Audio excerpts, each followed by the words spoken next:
अरे आज सुद्धा दलित असतील, आदिवासी असतील, ओबीसी, भटक्या, विमुक्त जे आमचे बांधव 50 वर्षापूर्वीचा अनाथ दाखला, अमका दाखला, तमका दाखला, तमका दाखला 8-8, 10-10 महिने, वर्ष मिळत नाहीत आणि तुम्हाला पटापट या.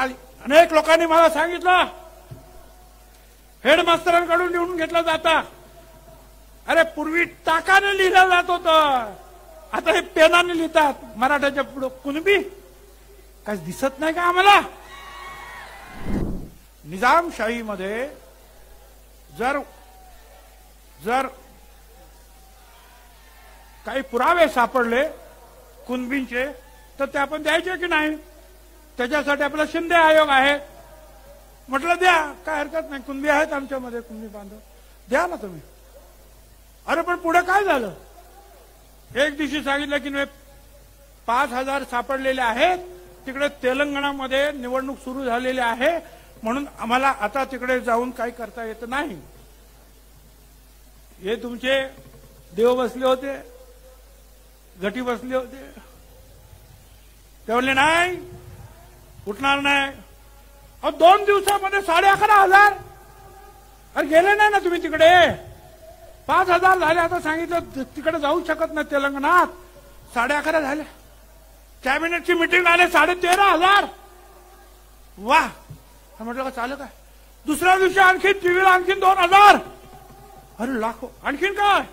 एकाला मिळाला सर्टिफिकेट तर त्याचे जेवढे म्हणून 100-200 नातेवाईक त्यांना ते लागू.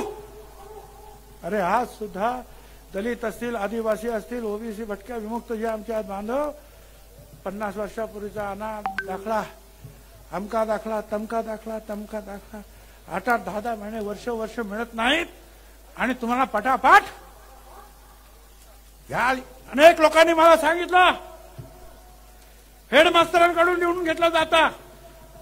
अरे पूर्वी टाकाने लिहिलं जात होतं, आता हे पेनाने लिहितात. मराठाच्या पुढे कुणबी काय दिसत नाही का आम्हाला? त्यांनी नाही लिहिलं तर त्या कलेक्टर ऑफिस मधले लिहून टाकतात. कटकट नको, घे बाबा. हे बंद झालं पाहिजे. आम्हाला तुम्ही सांगता की हे जे आहे यांना मिळणार नाही, ओबीसीला धक्का लागणार नाही. कसा लागणार नाही? कुणबी सर्टिफिकेट मिळालं की तो ओबीसी झाला. मग त्याला फक्त लागतं ते जाती काय जात पडताळणी सर्टिफिकेट. पण आता ज्याप्रमाणे तुम्ही काम करतात आणि ऑर्डर देतात त्याप्रमाणे तेव्हा सुद्धा ऑर्डर देणार आणि सांगणार जात पडताळणी करून टाक. आणि हे लाखो, अरे कशासाठी? चुकीचे दाखले तुम्ही देणार, चुकीच्या दाखल्यावर तुम्ही शिक्के मारून घेणार. ओबीसीची गोष्ट राहुल गांधी करतात, काँग्रेस करते, आम्ही करतो. मोदी साहेब पण म्हणतात मी ओबीसी आहे. अरे आज इथे ओबीसीचा शिरकाव होत आहे या महाराष्ट्रामध्ये. कोणीतरी तर लक्ष द्या. आम्ही तर लढणार. इथे बीजेपीचे सुद्धा अनेक माझे मित्र बसलेले आहेत. त्यांना मला सांगायचं आहे की महात्मे साहेब तुम्हाला बोलायला नाही मिळालं. हे खासदार आहेत, धनगर समाजाचे आहेत असं मला वाटतं.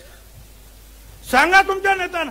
कारण आज जे बोललं जातं की 60% ओबीसी हे बीजेपीला मतदान करतात. बरोबर आहे. पण उद्या तुमच्या डोळ्यास देखत आमचा आरक्षणाचा बट्ट्याबोळ होणार असेल तर हे 60% काय करतील?